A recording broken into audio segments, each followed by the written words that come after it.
جس بچے پر ہر وقت ڈانٹ ڈپٹ کی جاتی ہے وہ لڑاکا بن جاتا ہے۔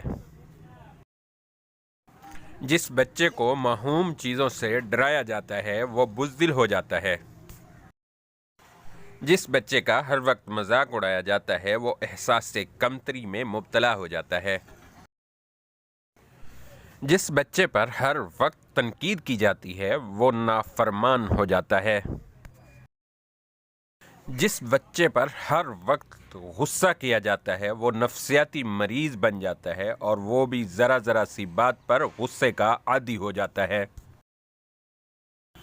جس بچے کی حوصلہ افزائی کی جاتی ہے اس میں خود اعتمادی پیدا ہو جاتی ہے۔ جس بچے پر شفقت نہیں کی جاتی وہ مجرم بن جاتا ہے۔ جس بچے پر بھروسہ نہیں کیا جاتا وہ دھوکے باز بن جاتا ہے۔ جس بچے کی مانگ اصرار کرنے اور رونے کے بعد پوری کی جاتی ہے وہ ضدی ہو جاتا ہے۔ جس بچے سے سچائی کا معاملہ کیا جاتا ہے وہ انصاف پسند ہو جاتا ہے۔